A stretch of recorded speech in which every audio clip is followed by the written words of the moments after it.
Greetings and welcome to the Athenaeum Astrologicum. Perhaps you were drawn by fate to this place of learning, or perhaps you wish to know more of fate itself? Then you were wise to come hither. For in the stars are written the fates of every woman and man on Heidelin. It was there in the stars that I read a woman would call upon the Athenaeum this very day. A woman who would play an important role in my own life. But my apologies. Even the most skilled reader cannot scry a name from the heavens. Would you be so kind as to give me yours, so that I might know who is to be my newest protege? Onion. Well, I was not expecting that. But what is a name, but an attempt by our begetters to wield power over the lives of their sons and daughters? Lives whose paths have already been foretold. In a sense, that is. My name is Janakinar de Durendire and I am an astrologian for the Holy See. Remember that name, for it shall echo forevermore in the annals of Ishgardian history. Well, it will once I put it there. Once we put it there.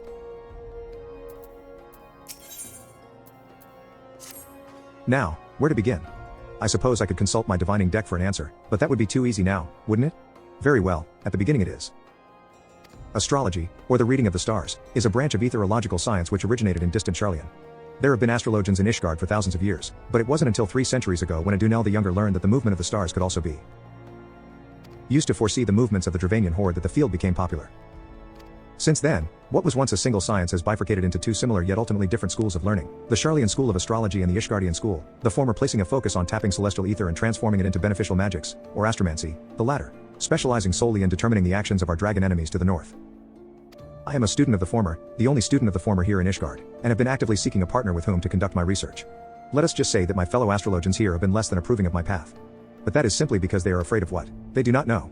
Once they do know of how Charlian astrology can benefit the sea and its soldiers, they will feel foolish forever having doubted me, us. You will be joining me, will you not? Walking the path that has been laid out before you, instead of stubbornly denying your fate, postponing the inevitable?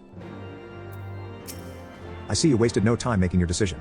Like I always say, the stars are never wrong. Alas, even a lifetime of study and training cannot unlock all the secrets written in those stars. Myself, I have been a student of the astromantic arts for more summers than I can count, and I still oft misread the signs shown to me in the skies.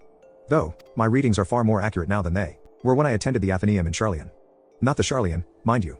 The colony that once thrived in the Dravanian hinterlands. I can recall my time there like it was but yesterday. The first 6 moons, I was not even allowed to touch the deck of 60, let alone conduct a reading with the major arcana. Most of my time was spent in the scriptorium transcribing old tomes on astrological fundamentals such as the 6 elemental houses, divine duplicity, class triplicity, house modality and polarity, dignity versus detriment. I abhorred the task, and would tirelessly pester my instructors as to when I might actually be granted the opportunity to weave a spell or perform a reading. It wasn't until the end of the 6th moon that I realized all that transcribing had prepared me with the essentials I would need to do those very things. The positions of the celestial bodies within the 6 elemental houses, and their relation to the major and minor arcana of the deck of 60, therein lie the secrets to tapping the ethereal power locked in the heavens. And soon, you too will become privy to these secrets. But not this day. No. I would not have you transcribe musty old tomes, like I was once forced to do. No, the task I have for you is much more interesting. You see, I am expecting the arrival of a very important guest. My old mentor from the studium has agreed to make the journey from the old world to Ishgard and speak with the Holy See regarding the implementation of Charlian astrological techniques in city-state defense. Alas, the professor and his party are now fully 7 days late in arriving, and I have begun to worry for their safety. I should be much obliged, therefore, if you would inquire of the other astrologians here at the Athenaeum if they have heard aught. Why would Lord Janakinard think I had information on the whereabouts of a handful of unbelievers from across the blood-green sea? I am an astrologian, not a fortune-teller. I cannot simply look to the stars and scry the location of the Viscount's guests, unless his guests are dragons. That is, I suppose if anyone knew aught, it would be the observatorium. We here at the Athenaeum are but students dedicated to research. Those with any influence in our field are assigned to the astroscope. Let me guess, the good Lord Janakinar said he saw you in a vision and that the stars told him that you were to study Charlian astrology with him. Am I close? You must be the 100th of his little pets to pester me this week alone. I harbor no ill will toward ignorant unbelievers unlucky enough to find themselves caught up in talk of stars and fortunes, but you may tell that sorry excuse for an astrologian, for the umpteenth time, that I have heard naught concerning his imaginary friends from far away Charlian. Just do not tell the Viscount I called him a sorry excuse for an astrologian, all right?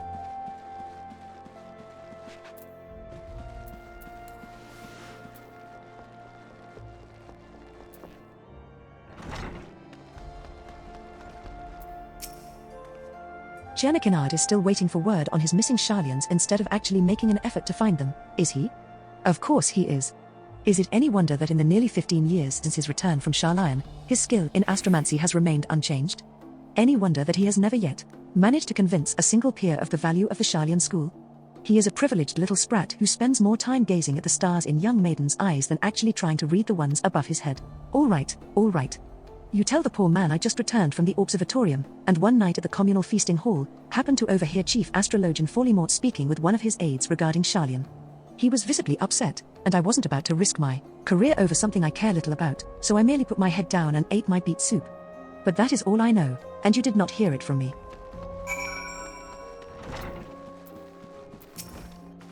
Master Follimort? And I thought this day could not get any worse. Ah? Oh, no. I'm not suggesting that meeting you in any way has been unfortunate. It is just, that, or it may not be in our best interest to be seen together as of yet. There are certain people in the sea who do not approve of my studies. Couple that with the fact that you are an outsider and an unbeliever, and, well, people may come to the wrong conclusions. We must act with caution until we can prove that our intentions are just and for the good of all Ishgard. So, I must ask you to travel to the observatorium alone, and meet me there.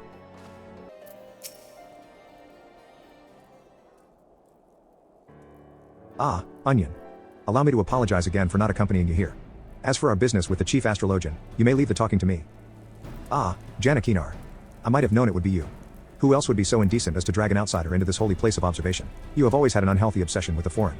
'Tis why you are as worthless to the Athenaeum now as you were when you returned from that heathen city a decade and a half since. But the stars, they can serve us in other ways than merely revealing when the horde will attack. Their powers can be tapped. The ether within can be used for. The ether should be left be. Has history taught you naught about the folly of the Nemean? The Ambapori? The Maki? Mine uncle, the Charlians have been wielding astromancy for ages without disrupting ethereal balance. This power, combined with Ishgardian astrology, could be what is needed to turn the tide of this thousand-year conflict. Moreover, I have reason to believe that our masters at the vault agree, as they have given me their blessing to continue my research. I did not come to trade barbs with you, Nuncle. Let us save that for another time. I am here because it has come to my attention that you may have information as to the whereabouts of Professor Mace and his party from Charlian. For someone who says he is not here to trade barbs, you have been quite generous in your dealing of them today. If it means you will leave and allow me to return to my work, then I'd be more than happy to let you know what information found its way to my desk just yesterday morn. Serpent Reaver sightings and foul weather prevented the professor's ship from entering the Strait of Merlther, where they would have made their way up the Maiden and into Kurthus. After detouring around the south of Vilebrand, they finally disembarked at Vesper Bay, where they took the land route along the Royal Elegant Sunway to the Black Shroud. It is there, it seems, they lost their way. A lost astrologian. It is as my morning reading predicted. Delamut was in detriment in the House of the Spire while ascending over the ecliptic.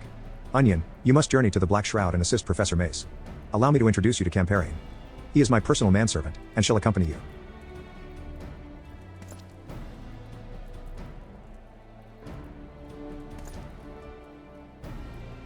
He is not one for conversation, but his sword arm is amongst the best in all the pillars. He should see you safe if any danger were to befall you, and something tells me danger lurks on the horizon.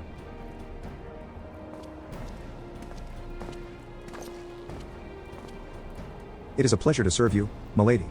I shall make haste to Quarry Mill and await you there.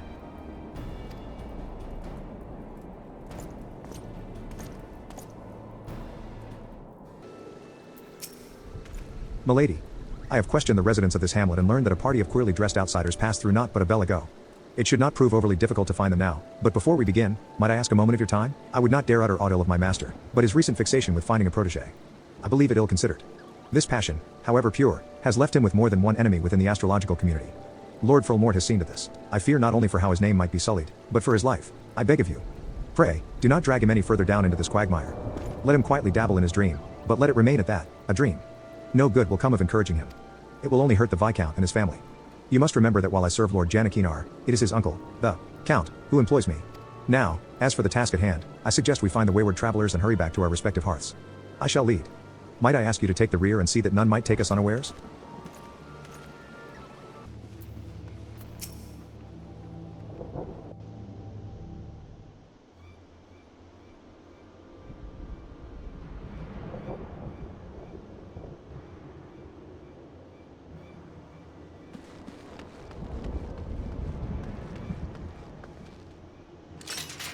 These are the Charlians we seek, and it appears they have found themselves some trouble.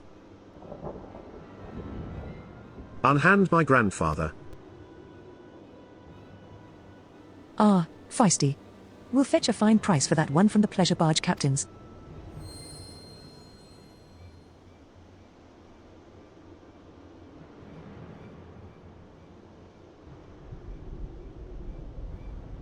The soul has spoken.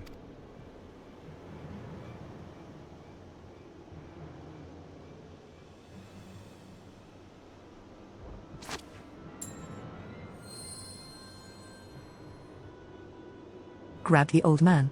These wizard types carry on them all manner of begemmed baubles and golden trinkets.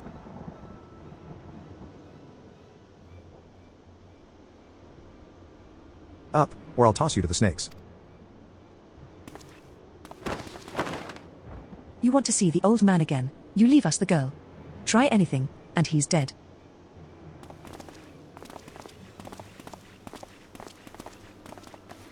Wait.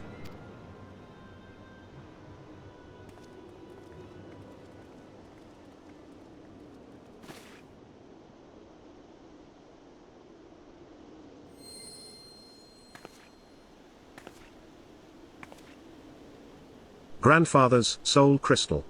Why would he leave it here, surrendering any power he might have had to free himself from those bandits?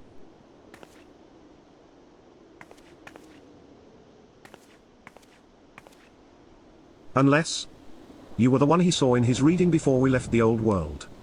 But that was more than a moon ago. My grandfather scried from the cards that he would serve as the bridge for countless souls to be passed to another. Might you be that other? These men of the forests are careless. Tracking them will be no difficult feat. I shall follow and strike before they have time to regroup in numbers.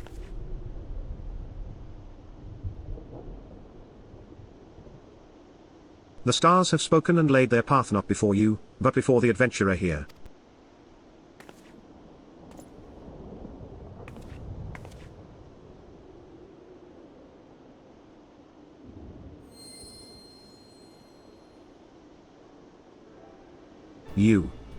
You must take the soul of the astrologian and place it near your heart. Listen to the tales of those who walked before you, and know their journeys as you do your own. As for the tools you require and the knowledge needed to wield them, I, Lever, shall see to those matters. You saw there was no fear in my grandfather's eyes when the bandits took him. This is because he has seen you come to his rescue. Our lives were written in the stars long before we trod upon this land. It is not by chance that you stand here today with the soul of the astrologian in your hand. It is fate.